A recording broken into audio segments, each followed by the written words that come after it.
Communication is crucial in all that we do. All humans, even animals and plants, rely on communication to navigate through life. Life would be extremely difficult without communication. It would be near impossible. Every situation we encounter involves some type of communication. I've spent some time dissecting the topic of successful communication through a multitude of different sources. You'd think that the most important aspect of communication is the talking. It's true. This is important. You need to be able to thoughtfully and effectively express your thoughts. However, there is another element to effective communication that is often overlooked. Listening. The word listen contains the same number of letters as the word silent. Alfred Brendel.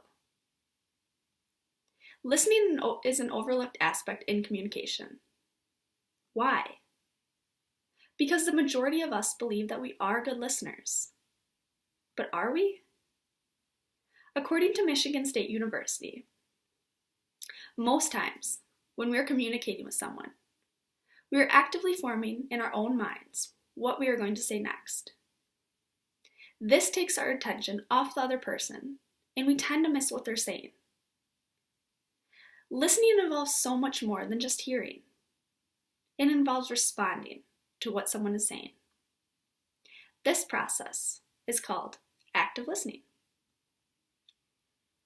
Most people do not listen with intent to understand.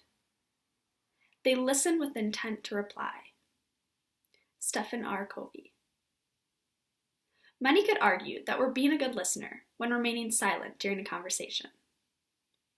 But active listening is so much more than just listening. Although this is a start to being an active listener, there's a bit more to the equation. According to Wright State University, effective listening is actively absorbing the information given to you by the speaker, showing that you are listening and interested, and providing feedback to the speaker so he or she knows the message was received. So how do we become effective listeners? Throughout my research, I've gathered 3 essential steps to help us be on our way to becoming active listeners. The first step, drop any initial conversation assumptions. If we arrive to a conversation with assumptions about what someone else is going to say, this automatically sets the tone for the rest of the conversation. And it can be hard to reverse once the conversation starts. According to scientificamerica.com, if you're already certain that you know what's going on in someone else's head, your brain is primed to accept only the information that agrees with your preconceived notions. It's best for us to step into a conversation with a clear, assumption-free, open mind. The second step, seek out interest in the conversation, even when the conversation seems dry. Air University suggests, don't tune out dry subjects. Whenever you're tempted to tune out something because you think it will be boring or useless, remember, you cannot evaluate the importance of the message until you have heard it. By then, it's probably too late to ask the speaker to repeat everything they said. The opportunity to listen effectively would have passed. As was stated earlier, we must intend to listen. The other benefit to this is that we never know what we're going to learn from someone else. We should take advantage of diversity in ways of thinking that test our own. The third step sounds the most simple and obvious, yet it seems to be the hardest for people. Body language. According to benfranklincircles.org, nonverbal cues are just as important as verbal cues when engaged in conversation. According to researchers, 55% of communication is attributed to body language.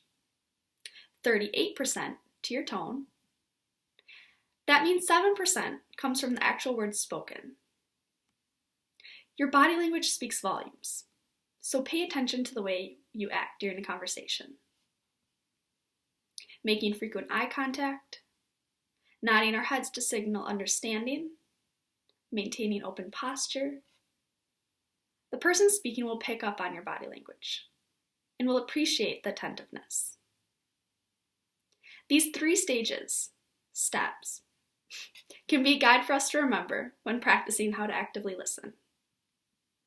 Not only can this assist us in becoming better listeners, but we are then learning how to effectively communicate, whether we're the speaker or the listener in a conversation. In conclusion, communication is an absolute essential in all of our lives. This makes practicing and exercising how to successfully communicate never a waste of time. I'm going to end this speech with a quote that I love by John Marshall.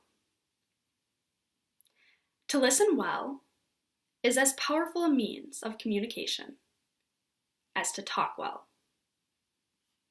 Thank you.